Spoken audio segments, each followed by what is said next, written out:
Hello students, வணக்கம்.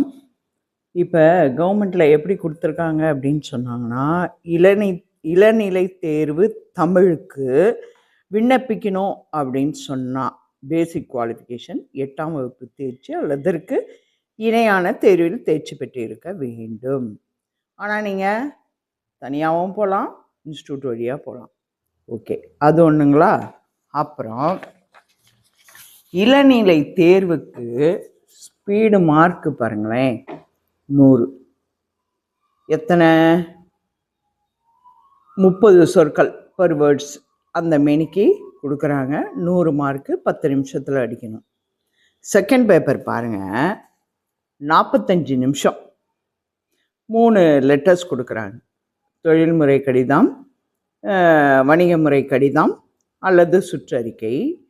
இது 50 mark. அப்புறம் பார்த்தீங்கன்னா இதில் ஸ்டேட்மெண்ட்டுன்னு ஒன்று வருது, அது உங்களுக்கு அது ஒரு 50 மார்க். ஆக உங்களுக்கு டோட்டலாக எவ்வளோ?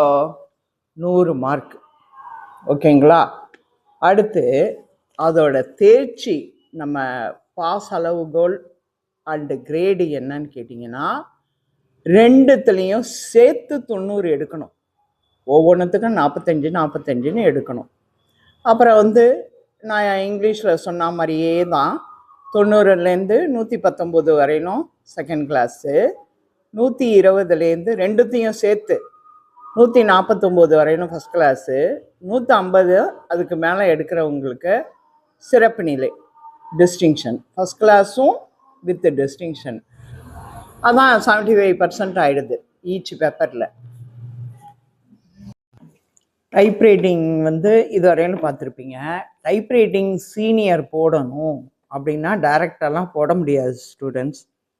அதுக்கு கல்வி தகுதி என்னன்னு பார்த்தீங்கன்னா, டைப்ரைட்டிங் ஜூனியர் முடிச்சிருக்கணும்.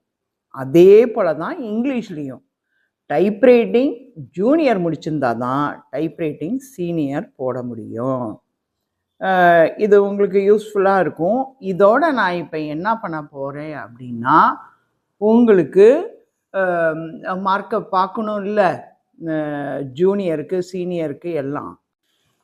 அதுக்காக ஏற்கனவே ஒரு வீடியோ போட்டிருக்கேன் ஸ்டூடெண்ட்ஸ். எக்ஸாம் முடிஞ்சு வந்தவுடனே எல்லா கொஸ்டினும் எப்படி அடிச்சிருக்கீங்க, அதை அடித்து ஜூனியரில் ஒன்று, சீனியரில் ஒன்று இங்கிலீஷு, ஜூனியரில் ஒன்று, சீனியரில் ஒன்று தமிழ் அடித்து கரெக்ஷன் பண்ணி எப்படியெல்லாம் மார்க்கு டிடெக்ட் பண்ணுவாங்க, கமிஷன்லாம் எப்படி எடுத்துப்பாங்க, ஒமிஷன்லாம் எப்படி எடுத்துவாங்க, பேரா இன்டென்ட் பண்ணலன்னா எப்படி எடுத்துப்பாங்க, அதெல்லாம் போட்டிருக்கேன். ஆனால் உங்களுக்கு இன்னும் செகண்ட் பேப்பர் மார்க் மட்டும்தான் போடல ஸ்டூடெண்ட்ஸ். இப்போ வேணால் நீங்கள் உங்களுக்கு செகண்ட் பேப்பர் எப்படின்னு தெரியும். ஆனால் இது அடித்தது, ஸ்பீடு அடித்ததை பார்த்துக்கங்க. என்னோட இந்த வீடியோ டிஸ்கிரிப்ஷனில் அந்த வீடியோவோட லிங்க்கை போடுறேன் ஸ்டூடெண்ட்ஸ், பார்த்துக்கோங்க. Thank you students.